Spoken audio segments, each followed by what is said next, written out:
Bonne nouvelle pour la rentrée académique 2022-2023, l'École supérieure d'administration, d'économie, de journalisme et des métiers de l'audiovisuel ESAE vous ouvre les portes de ses différents sites. À Gbedjourmende, à Bomé-Calavi, à Kpakpa et même à Parakou, l'université ESAE vous offre des bons d'études et des demi-bourses dans toutes ses filières en licence 1, 2 et 3. Et pour les 100 premières inscriptions en master 1 et 2, bénéficiez des demi-bourses. Nouveau bachelier, vous avez au moins la mention assez bien. Inscrivez-vous vite à ESAE et bénéficiez d'un bon de 50 000 francs CFA. Étudiants, étudiantes et nouveaux bacheliers, payez 200 000 francs CFA en sciences de gestion, sciences économiques, sciences juridiques et en administration des affaires en licence 1, 2 et 3 et 500 000 francs CFA en master 1 et 2, 250 000 francs CFA en administration générale, administration des finances, journalisme et métiers de l'audiovisuel en licence 1, 2 et 3 et 600 000 francs CFA en master 1 et 2. Alors, inscrivez-vous vite et profitez des offres exceptionnelles mais également d'un enseignement de qualité à l'université d'excellence ESAE. Infoline 90 93 65 21 ou le 98 98 14 00. ESAE, l'excellence a un nom. Le débat de ce matin sur Free Matin, nous parlerons de la situation des démocrates et nous parlons de cette répression annoncée et reportée pour port de casque aux usagers des motos, notamment le conducteur, le passager. Dans un premier temps, nous parlons des démocrates. Constant Yawedeo, bonjour à vous. Bonjour Kader. Je rappelle à nos amis internautes que vous êtes le directeur de Radio Planète. Vous êtes face à Habib Arandessi, président d'honneur du mouvement socialiste révolutionnaire. Bonjour. Bonjour Kader, bonjour Da et bonjour aux internautes. Alors, Habib Arandessi, qu'est-ce qu'on peut retenir aujourd'hui de la situation des démocrates? Alors, c'est malheureux et dommage pour notre pays. C'est malheureux et dommage pour le pays parce que, encore une fois, le seul réel parti politique d'opposition est en train d'être écarté. Je dis est en train d'être écarté parce que nous sommes au Bénin et je pense qu'il y a plusieurs autres voies de recours. Parce que quand vous suivez un peu le... Est-ce qu'on peut parler d'être en train d'écarter lorsqu'on sait que ce qui fait défaut, c'est l'obtention de quitus fiscale? Non, déjà, il faut dire que l'administration publique, la direction des impôts, n'a pas respecté n'a pas respecté la loi. L'administration a piétiné la loi. Et cette manière de piétiner la loi, qu'on le veuille ou pas, n'est pas anodin, c'est fait à dessein et nous l'avons déjà vécu par le passé. La loi dit quoi? La loi en son article 42, je parle du code électoral bien sûr, parle de 15 jours après la demande du quitus fiscal. L'administration a 15 jours pour analyser et pour faire les observations qu'il faut à ceux-là qui ont fait la demande. Donc si éventuellement quelqu'un n'est pas en règle vis-à-vis du fisc, dans un intervalle de 15 jours, on lui notifie ce qu'il doit et il a 3 jours. En tout cas, lorsqu'il fait les observations, lorsqu'il répond aux observations, lorsqu'il se met en règle, l'impôt ou bien la direction des impôts a 3 jours pour lui délivrer le quitus, ce qui n'a pas été respecté au niveau de la direction des impôts. Nous avons constaté qu'on a perdu le temps aux gens et c'est dans les toutes dernières minutes, quelques heures, des fois avant le dépôt et après le dépôt, qu'on notifie aux gens entre griffes ce qu'ils doivent au fisc. Certains ont reçu plusieurs observations, alors que la loi parle d'une seule observation. Toujours pour ne pas perdre le temps au candidat, mais quelqu'un qui reçoit une première observation, une deuxième observation et même une troisième observation. Alors, il y a eu aussi des cas où on a fait un redressement fiscal inventé, je dirais, juste pour empêcher les gens d'être au rendez-vous de l'histoire, qui est une élection. Voilà. Ça, c'est votre opinion. Alors, dites-nous, conseiller Yawedeo, quelle est votre opinion? Est-ce que vous culpabilisez la direction générale des impôts? Bon, ça va être trop facile de culpabiliser ici. Maintenant, parce que quand vous n'avez pas les preuves sous la main, c'est un peu difficile. Et surtout que le directeur général des impôts a fait quelques sorties pour expliquer comment les choses évoluent, comment les choses se passent, pour éclairer l'opinion. Il y a eu beaucoup de communication autour. Et la question à se poser est que cette communication, parce qu'il s'agit de 216 candidats, je crois. 218. 218 candidats qui se connaissent et qui ont déposé leur dossier, et ça fait, je crois, fois 8 partis politiques pour s'adresser à ceux-là, alors que les populations ne sont pas encore invitées au débat, être impliquées dans le débat. Et est-ce que on avait besoin de communiquer? Parce qu'on sait ceux avec qui on doit communiquer. Et ça se négocie avec les responsables des partis politiques, ceux qui sont venus déposer les dossiers, et ceux qui ont demandé leur quitus. Donc, déjà que les communications ont commencé, on avait... Mais est-ce que quelque part, selon vous, Constant Yayo, est-ce que quelque part, selon vous, les candidats n'ont pas pris assez de temps avant d'aller quérir ce processus d'examen-là?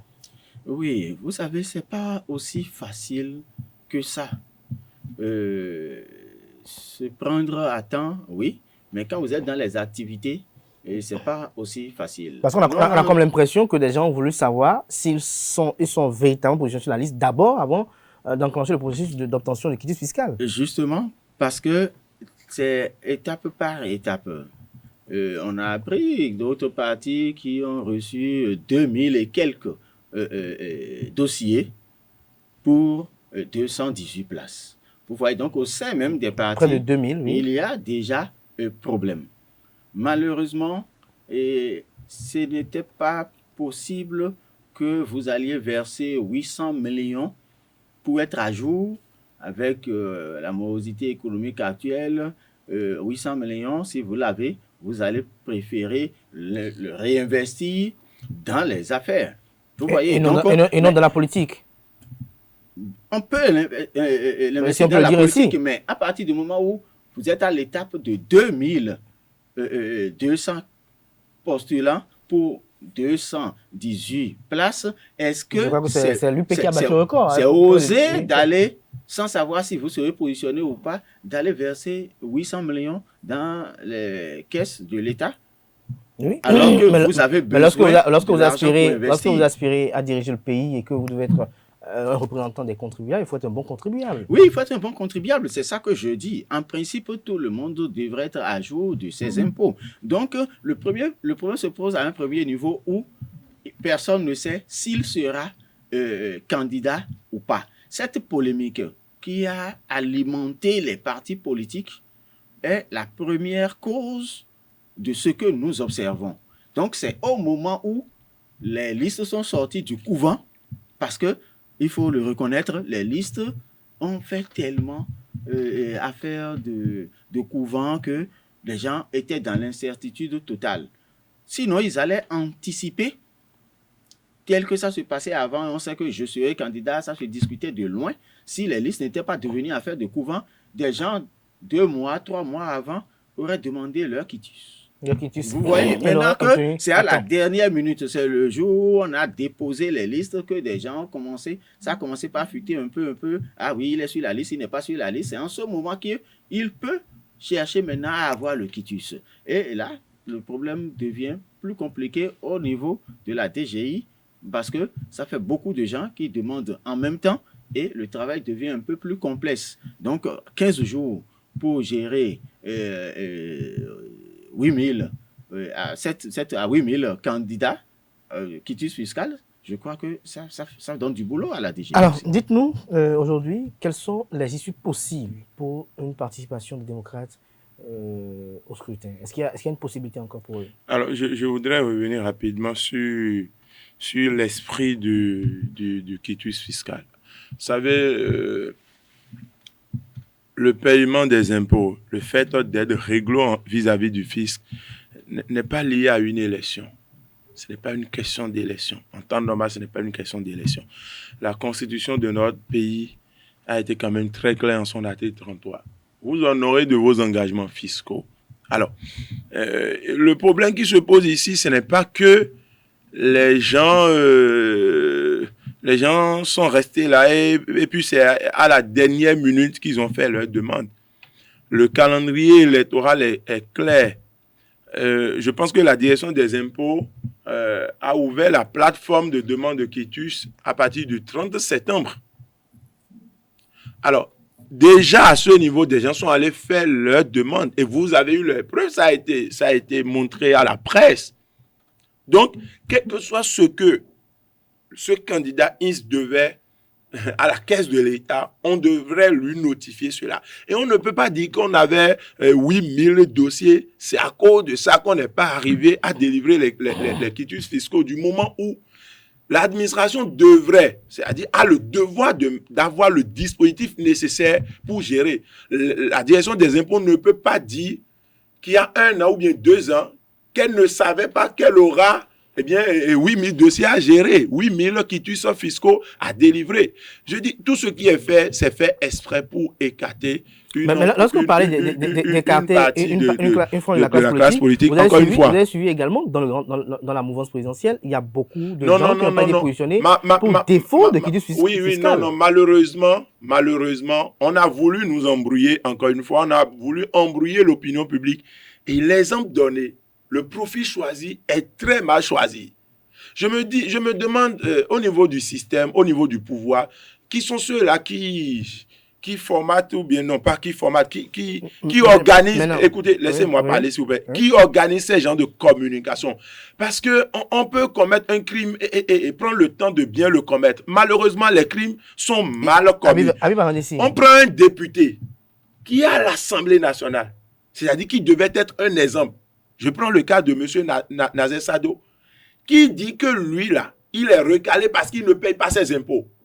Si on était dans un pays sérieux, celui-là ne mérite même plus de mettre pied à l'Assemblée nationale. Donc, en voulant embrouiller l'opinion publique, on nous montre tout simplement qu'il a dit qu'il ne paye pas ses impôts, mais il a eu des difficultés dans... Mais quand on a des difficultés pour payer ses impôts, ça veut dire qu'on ne paye pas ses impôts. Peut-être que c'est le problème de procédés. L'exemple donné pour embrouiller même l'opinion publique est grave. Ce n'est pas bien pour ce pays. L'exemple qu'il a pris, c'est pas pour t'interrompre, l'exemple qu'il a pris, moi-même, ça m'a un peu gêné. Parce que ils étaient 3, je crois, à s'exprimer pour dire nous sommes de la mouvance, mais pourtant nous avons des problèmes de quitus fiscal. Et on a parlé de 600 millions chez l'un, 800 millions chez l'autre, mais c'est Nazer Sado, un député réélu qui doit être à 2 mandats et qui sait qu'il doit... Bon. On a dit que c'est 1,2 million. Donc, c'est 1,2 million qui a manqué à Nazer Sado pour qu'il soit à jour de ça. C'est parce que c'est l'argent qui manque. Donc il y a des problèmes. Moi, c'est ça qui m'a gêné un peu dans cette justice. Le profil est mal choisi. Est-ce que quelque part, il n'y a pas eu peut-être un sentiment de lassitude dans le rang des politiciens où ils se sont dit, bon, nous sommes les politiques généralement les plus privilégiés, donc on obtiendra quoi qu'il advienne ce processus là. Mais aujourd'hui, ma question, comme je vous posais tout à l'heure à l'heure ici, c'est de savoir quelles sont les issues possibles. Est-ce qu'il y a des issues au niveau de la Cour constitutionnelle pour les démocrates? Non, malheureusement, c'est-à-dire en matière de procédure normale, il y a des issues. Il y a la Cour constitutionnelle, je pense bien, il y a d'autres procédures. Quelque chose est possible là? Oui, quelque chose est possible dans un contexte normal, dans un contexte où la Constitution est respectée, les procédures sont respectées. Mais nous sommes malheureusement dans un contexte où excusez-moi de le dire de façon claire, c'est un seul individu qui décide de qui sera au rendez-vous et qui ne le sera pas. C'est une seule personne qui décide de ceux-là, des partis politiques qui seront au rendez-vous, c'est-à-dire aux élections, et que ces partis qui ne seront pas, malheureusement pour notre pays. Et celui qui est capable aujourd'hui de décanter la situation, c'est encore le chef de l'État. Il faut le dire, c'est malheureux de le dire comme ça, mais c'est ce qui est. Non, voilà. je crois, Habib, on ne va pas... mais depuis 2019, depuis 2019, c'est ce que nous vivons. DGI que vous êtes en train de parler, parce que c'est sa scienture aujourd'hui qui crée des problèmes. Sinon, il n'y a pas encore d'individus, les responsables du parti politique qui dirige ça. C'est le président de la République qui ont déposé les dossiers. Donc, je crois que ceux qui ont déposé les dossiers ceux qui les ont étudiés, le président de la Sénat qui n'attend que les pièces soient à jour. Je crois qu'on connaît les acteurs, les vrais acteurs. Mais ce que Habib est en train de dire, on peut accepter, mais dans une certaine mesure. C'est-à-dire que à tout ça, qu'il faut reconnaître que nous sommes dans le domaine politique. Et Ariel Politique veut qu'on ne se laisse pas berner. Donc, à partir du moment où vous êtes dans une position où vous pouvez créer quelques difficultés à votre adversaire, je crois que c'est de non, alors là, moi, je ne suis pas du tout d'accord. Moi, je ne suis pas d'accord. Seulement que je ne suis pas d'accord. Il ne faudrait pas que ça joue sur les principes. Oui, mais là, ça joue sur les principes. Qui est en train de tout orchestrer là pour empêcher les démocrates. Est-ce que vous pensez ça? C'est difficile, on peut supposer, mais c'est difficile de prouver. Merci à vous, Constant. Alors, merci également moi, je voudrais ajouter quelque chose rapidement. Le problème, après tout, que la Cour sagement agisse pour que on n'aille pas là où on est en train d'aller, parce qu'aujourd'hui, il y a encore une élection sans l'opposition et une opposition crédible. Je crois que là-bas. Non. Oui, FCBE a été, mais après, on a vu tous les élus FCBE qui ont rejoint les rangs, qui ont dépourvu FCBE. Donc, je ne sais pas qui est sur le terrain. Des élus qui existaient ont démissionné, sont allés ailleurs. Et aujourd'hui, qui sont les militants ou qui sont les meneurs qui veulent conduire FCBE ou quand ceux qui ont un certain poids. Il y a toujours des élus qui sont restés. Non, mais ils ont déplumé. Moi, je voudrais. Le débat n'est pas. Je voudrais pas à ce niveau, mais c'est juste un souhait. Si on pouvait trouver la formule qu'il faut pour que les démocrates aillent, je crois que ça va donner beaucoup plus de santé à notre démocratie qui a déjà pris beaucoup de coups. Au plan international, je crois que nous avons tous à gagner en trouvant une solution, et nous sommes au Bénin, nous savons toujours trouver les solutions. Okay. Merci à vous. Moi, je voudrais ajouter rapidement pour finir. Le problème des démocrates aujourd'hui, je pense que il y a un problème interne et un problème externe. Vous voyez un peu, les démocrates font face à une situation triste.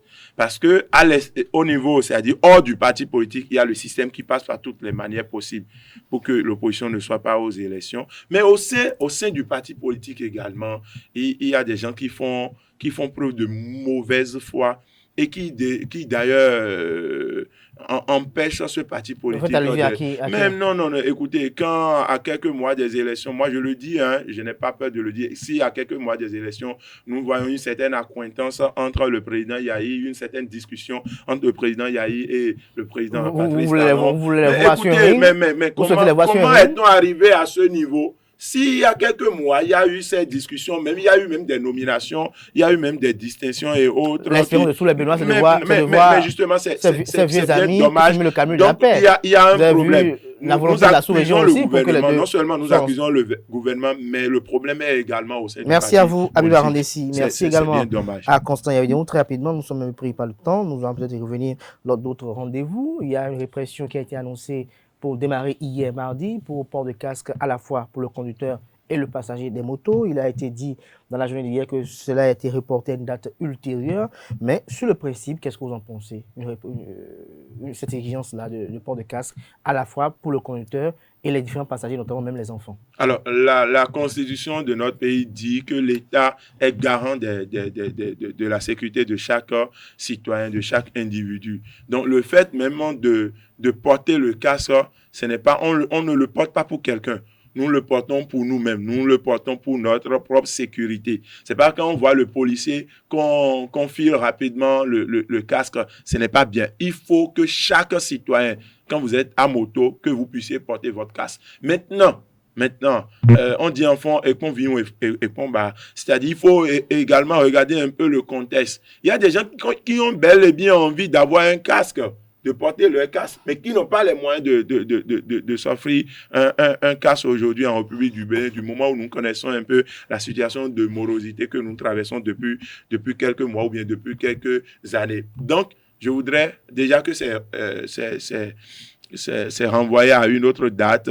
Je voudrais qu'on sensibilise encore davantage, surtout que nous sommes à la veille des fêtes, qu'on sensibilise davantage et qu'on trouve, je dirais, le cadre nécessaire de permettre aux Béninois d'avoir des casques, mais à un coût un peu accessible à, voilà, à toutes les différentes couches de voilà, la population. Voilà. Alors, Constant Yadou, sur cette même question, avant de boucler ce débat. Je crois que porter casque, c'est pour nous-mêmes. Hein. Habib l'a dit, je ne vais pas le répéter. C'est une nécessité, au fait, mais c'est les circonstances qui dérangent un tout petit peu. Demander à chaque Béninois aujourd'hui de débourser 10 000 francs minimum pour avoir un casque acceptable, 10 000 ou 12 000 francs à la date d'aujourd'hui. Si vous avez 5 enfants ou 4 enfants qui vont à l'école tous les matins à moto, vous voyez déjà, donc ça va être 50 000 francs que vous devez sortir ou près de 70 000 francs que vous devez sortir.